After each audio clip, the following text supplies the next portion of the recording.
Joining me for more on this, Dr. Alex Bristow, Deputy Director of Strategic Policy at the Australian Strategic Policy Institute. Thanks for your time. I guess, first of all, we're very likely to see this Israel major ground invasion.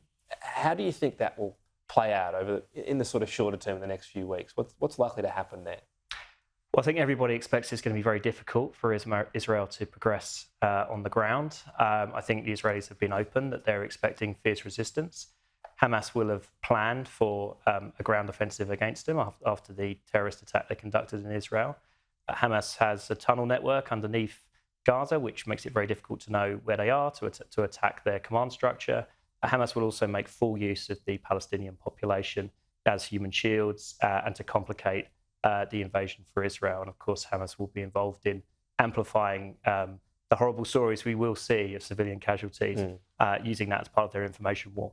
Given that difficulty, what is success going to look like for Israel? Presumably it's about crippling Hamas and the military operations.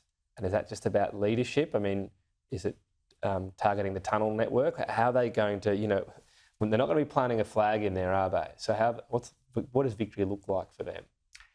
It's tremendously difficult to achieve, but the term that the Israelis have used is dismantling Hamas. Now, Hamas is huge. I think the armed brigades, are for 30,000 people alone.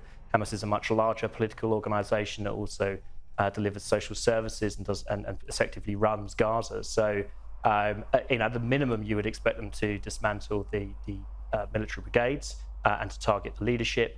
But I think the victory for Israel must mean that Hamas is no longer maintaining its grip on Gaza in the future, that there is an alternative political future for Gaza. Achieving that, there's a lot of talk around restraint and proportionality. Just going to one thing, cutting off energy and water. Obviously, they're aiming to cripple Hamas, but clearly that's a very blunt instrument, isn't it? What do you make of that? And is that something that might actually mean Israel loses support, perhaps, if we see hospitals running out of power, unable to treat children? These are the pictures we'll see. Absolutely. I think Israel should be alive to world opinion, and I think it is. We have to be very careful about all reports that are coming out of the region, including from the Gaza Strip. There is an information war underway, and we know that terrorists like Hamas are very good at manipulating the media, so we have to be confident of the facts about what's actually going. Certainly the Israelis are saying that they are prepared to make accommodation for humanitarian relief, and obviously the reason they have asked the population of the north to move south is to avoid civilian casualties when they go in on the ground in the north.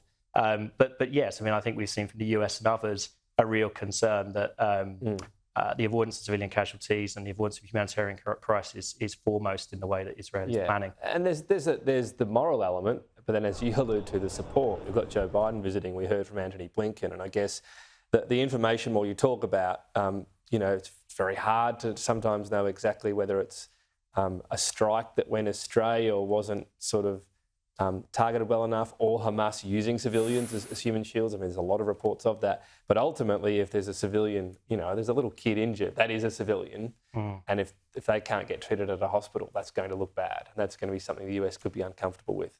Absolutely. I think this definitely has a dimension of the comfort levels of Israel's supporters, most importantly from Israel's perspective, the US. So the fact that Blinken is on the ground and Biden is about to go, we've just had confirmed, those will be parts of the conversations. Israel will have to operate with a firm understanding of the level of comfort that the US has. From the Israel point of view, this has been likened, hasn't it, to 9/11, and I guess that the stories are almost, I mean, 9/11 was about as horrible as it gets, but this was sort of almost more brutal in the kidnappings and the sort of cold-hearted killing going house to house. So that's the other thing to balance it off with, I suppose, and their aim is to not allow this to happen again.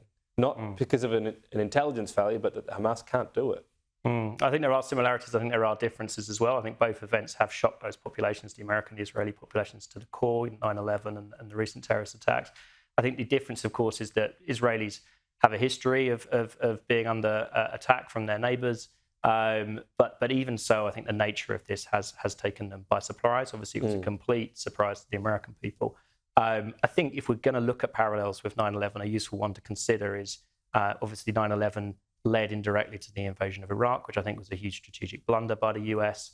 And are we looking at escalation pathways here in the region?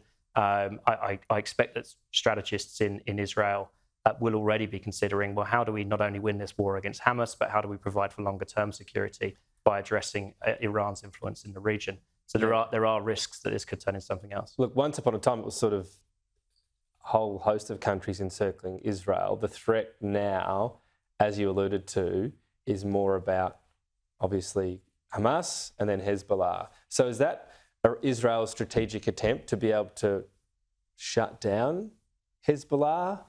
And how do they do that? Because the thought is they get the backing of the US, maybe Iran gets the backing of Russia, and suddenly you get this domino effect. Is that the biggest danger here? And what's the worst possible result? I think the worst possible result, you can go into Tom Clancy territory, and you can come up with escalation pathways that end up with wars where potentially you would have great powers involved on either side.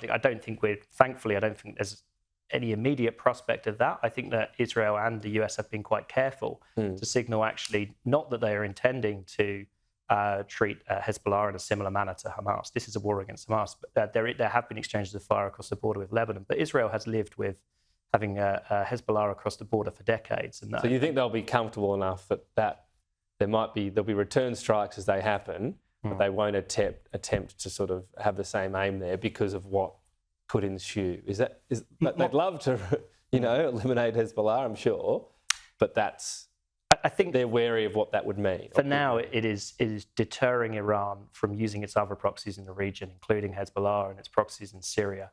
Okay. Deterring Iran from broadening the war. And I think we've seen recent comments from the foreign minister in Iran that they are intending to do that. And I think the presence of US military might in the region helps send a signal to Iran.